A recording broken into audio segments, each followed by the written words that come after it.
I can't wait for these games this weekend. Cowboys, Niners, Stephen A., talk to me.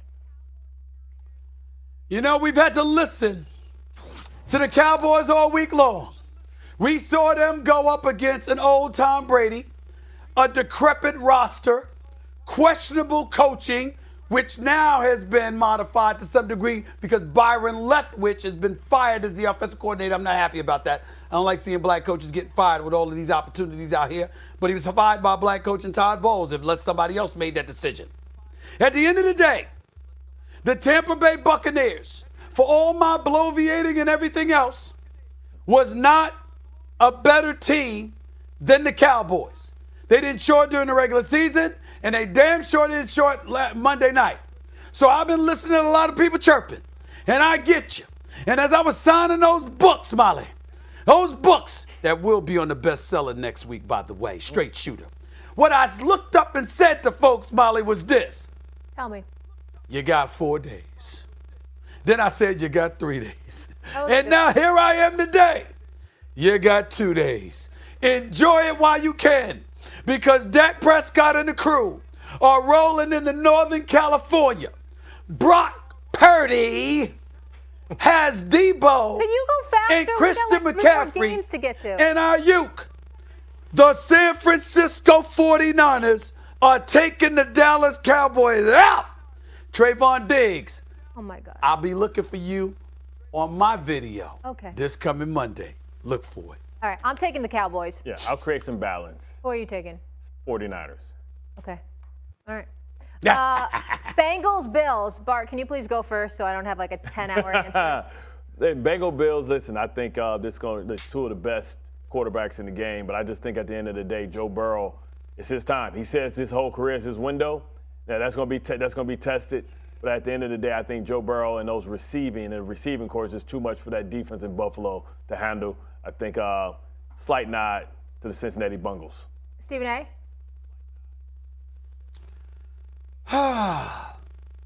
I'm going to go with the Bengals. I just think that I don't like what I've seen from Buffalo. They've survived as opposed to win, you know? They've survived over the last few weeks. And I think against Cincinnati, it comes to an end. Okay. What do we have next? Jags, Chiefs. Chiefs. Chefs. Chiefs, easy. Nothing to talk about there. Definitely Chiefs. New York Football Giants. What's the last one, Molly? Philadelphia Eagles. Okay. I'm going with the Giants. I feel good about the Giants. I come on understand that they're the underdog, but Stop Stephen it. A., I have a Giants. feeling, and I feel good about it. So I'm going to go Giants. Yeah. You have a feeling? Yeah. I have a feeling. And usually my feelings and intuitions are right. Okay. What else? Stephen A., I once said anybody can be beat.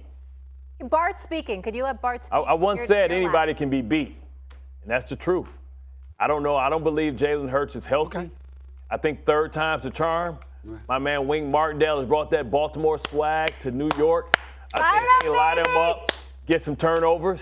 I'm going with the men in blue. Bart, let's tell him what you told Sal Pal many years ago. Can't wait, Stephen A. Can't wait. The Giants. Can't stop a nosebleed, Stephen. Will win. The Giants will win. He's gonna have to play better than he did against Miami. Can't turn the ball over. Can't fumble. Can't literally give the other team points. So I think there's a lot of pressure on Josh Allen. You look at the rest of them. Mahomes, okay, he's already been there. He's done that.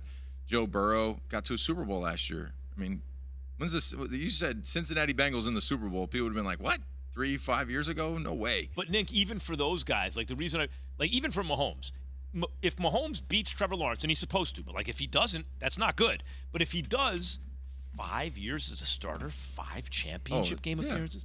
And if Burrow gets stopped here, okay, well, he got to the Super Bowl, but he lost, and then he won a playoff. But if he gets back to the AFC Championship game in year 2 as a starter, right? It's like big for everyone's legacy. Bill would always talk about how playoff experience doesn't matter, and it's all about how you play, because there's been certain situations where somebody has their first opportunity and they ball out. And I think back to, when I played my last game against the Falcons, and before that game, it was Trey Flowers. It was one of our defensive ends, a young kid at the time. I mean, this is a while ago now. And I remember just being like, hey, man, big-time players make big-time plays in big-time games.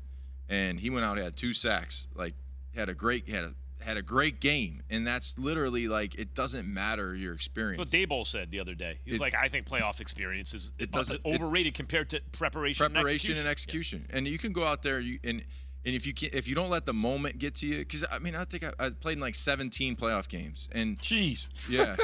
How many you play a game? Play a lot. Not 17. I started damn 16. sure. I played in 17 playoff games. So it just in playoff for money alone. Yeah. He didn't even need to play regular season. The playoff money alone for him. He was on New England.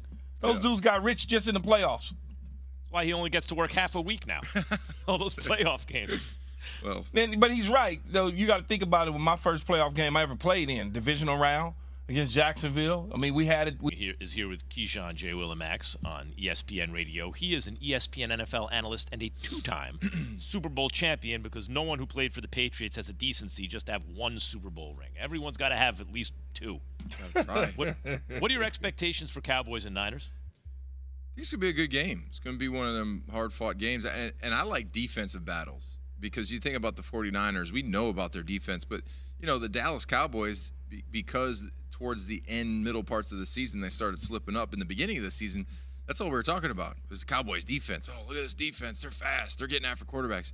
Then they started letting up some yardage on the ground, and I still think that this game is going to come down to who can create the turnover, who can create that defensive turnover that could potentially win you the football game. And I love when you have the number 1 defense in the NFL, especially in the playoffs, going against the Cowboys, and just it's a great playoff environment, especially with the history there. The Cowboys should wear the throwbacks with the stars on the shoulders. Now that would be something. Yeah. You know, Nick, you played defense and you won Super Bowls and everything, and I won a Super Bowl, but I played with one of the best defenses in NFL history, and I knew what they were all about. No matter, you could have brought Tom Brady and the New England Patriots in there. You could have brought the greatest show on turf in there. I know exactly what they was getting ready to do to them. No matter if it was a high-octane offense or a bad offense, everything was going to be the same. You weren't going to score points, and it was going to hit you in the mouth. So when I look at the San Francisco 49ers defense, outside of Kansas City, I think it was week 8 or 9, they haven't really been tested. Does that play in any part of your thinking on the defensive side of the ball when you were playing like, we really haven't been tested, now we got a test on our hands? Yeah, sure. I mean, you can't help who's on the schedule. You just play who's on the list. So when you go through your schedule, if you happen to be number 1, you're number 1. But in the playoffs, everything steps up a little bit. And, you know, there's definitely a difference between playing a mediocre offense and playing a playoff offense, especially when everything steps up. So, again, you think back to the Patriots. I mean, there were moments when the Patriots, they had the boogeymen, and I wasn't with the team anymore at the time, but they had a really good defense. They were one of the top defenses, and it didn't matter in the playoffs because they played a good team, and they got beat badly. So it's literally all how you play in the playoffs, and if you can put together a good game plan to where you stay under control, you don't lose your mind with blown calls, missed assignments, coverages that you mess up. You know, that's when you can kind of go on a nice little run here, because at the end of the day, you could be a mediocre defense and you get in the playoffs and you play lights out. It's all about preparing for that one game, and we've seen it. You know, your Giants beat me in the Super Bowl. Nobody really thought they were going to come into the playoffs and make noise, and they ended up beating teams coming into the Super Bowl and beating the Patriots. It's all about how you play in the playoffs. Let's stay right there. My favorite memory. Let's stay right there because 2 times. Because this is like, even if you have a great career, you might play in 10 playoff games, right? That's a lot. Not a lot of guys playing 10 playoff games. Yeah. Every one of those is 10% of what we know about you in terms of what we really care about, right? So Eli Manning wrote his legacy right there. Went on the road, beat Aaron Rodgers, and then beat Brett Favre on the road in different seasons at Lambeau, beat Tom Brady twice in the Super Bowl, went to Dallas, beat Tony Romo. So, like, that's Eli Manning.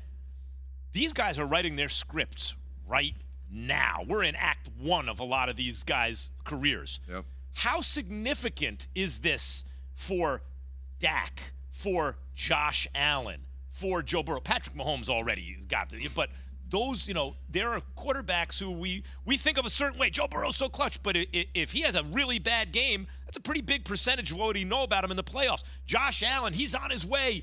And there's this kind of feeling like, well, Burrow gets it done. Can Josh Allen? But what if he does? What if Josh Allen does? Who has the most on the line here? What does it mean? I think Josh Allen's got a lot on the line here, considering, the whole organization has been waiting, and the fan base has been waiting for another chance to get to this point right now, and he's going to have to go perform.